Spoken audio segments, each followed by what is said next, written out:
A necessidade de teologia. A teologia é necessária não somente para as atividades cristãs, mas também para tudo da vida e do pensamento.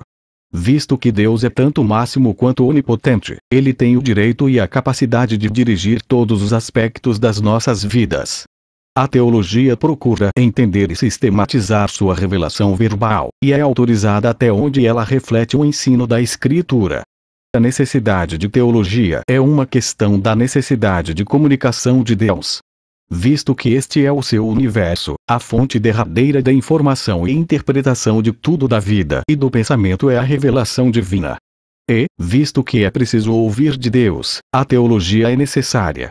A teologia é central para tudo da vida e do pensamento, porque ela trata com a revelação verbal do Supremo Ser, a realidade essencial que dá existência e significado a tudo.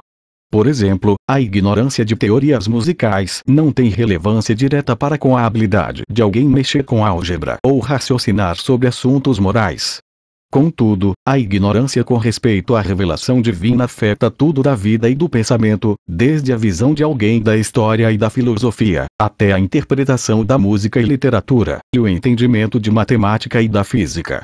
Visto que este é o universo de Deus, somente sua interpretação sobre tudo está correta, e Ele revelou os seus pensamentos para nós através das palavras da Bíblia. Segue-se, portanto, que uma ignorância da teologia significa que a interpretação de alguém de cada assunto carecerá do fator definitivo que ponha nessa a perspectiva correta. Na área de éticas, por exemplo, é impossível apresentar qualquer princípio moral universalmente obrigatório, sem recorrer a Deus. Até os conceitos de certo e errado permanecem indefinidos em sua revelação verbal.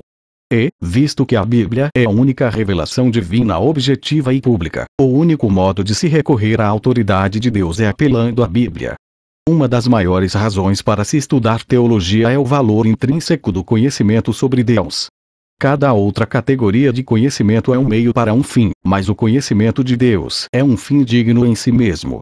E, visto que Deus se revelou através da Escritura, conhecer a Escritura é conhecê-lo, e isto significa estudar teologia.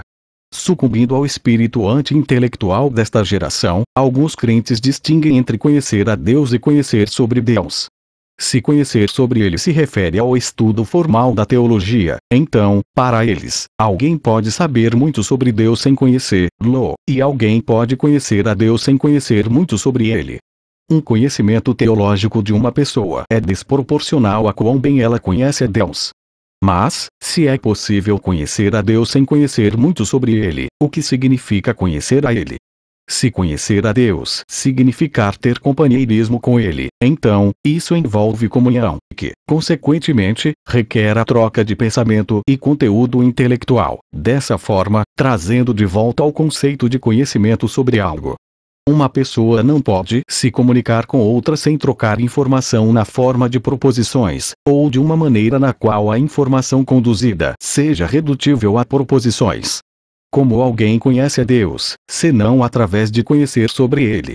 Alguém pode responder que conhecemos a Deus através de experiências religiosas, mas até isso é definido e interpretado pela teologia, o conhecimento sobre Deus. O que é uma experiência religiosa? Como alguém sabe que a recebeu? O que um sentimento ou sensação particular significa? Respostas para estas questões podem somente vir pelo estudo da revelação verbal de Deus. Mesmo se fosse possível conhecer a Deus através da experiência religiosa, o que a pessoa ganha ainda é um conhecimento sobre Deus, ou uma informação intelectual redutível a proposições. Alguém pode reivindicar conhecer a Deus através da oração e da adoração. Mas, tanto o objeto como a prática da oração e da adoração permanecem indefinidos até que esta pessoa estude teologia. Antes de poder orar e adorar, ela deve primeiro determinar a quem ela deva oferecer isso. Subsequentemente, ela deve determinar, a partir da revelação bíblica, o modo no qual ela deve oferecer oração e adoração. A Escritura governa cada aspecto da oração e da adoração. O conhecimento de Deus, portanto, vem de sua revelação verbal, e não de meios ou exercícios religiosos não verbais. A maioria das pessoas que resiste aos estudos teológicos não pensa sobre tais questões, mas são capazes de orar e adorar, assumindo, frequentemente sem garantia, o objeto e a maneira destas práticas espirituais. Todavia, outra pessoa pode dizer que conseguimos conhecer a Deus por andar em amor. Mas, novamente, o conceito de amor permanece indefinido até que ela estude teologia. Até o relacionamento entre conhecer a Deus e andar em amor origina-se na Bíblia. Amados, amemos uns aos outros, pois o amor procede de Deus. Aquele que ama é nascido de Deus e conhece a Deus. Quem não ama não conhece a Deus, porque Deus é amor. 1 João 4, 7, 8. Sem essa e outras passagens similares na Bíblia, não se pode justificar a reivindicação de que conhecer a Deus é andar em amor. Muitos que alegam conhecer a Deus através de um andar em amor, não estão fazendo nada além de serem bondosos para com os outros, com uma bondade definida pelas normas sociais, e não pela Escritura. Estes indivíduos não possuem nada mais do que uma ilusão de conhecer a Deus. Uma vez que uma pessoa tenta responder às questões acima sobre como alguém chega a conhecer a Deus, ela está fazendo teologia. O assunto, então, torna-se o seguinte: sua teologia é correta.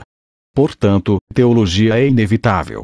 Enquanto que uma teologia errônea leva a um desastre espiritual e prático, uma teologia acurada conduz a uma adoração genuína e a um viver piedoso.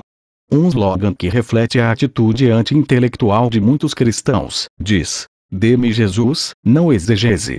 Contudo, é a Escritura que nos dá informação sobre Jesus, e é através da exegese bíblica que averiguamos o significado da Escritura. Sem exegese, portanto, ninguém pode conhecer Jesus. Deve-se apenas testar essa afirmação questionando aqueles que dizem tais coisas, com este slogan, sobre o que eles sabem sobre Jesus.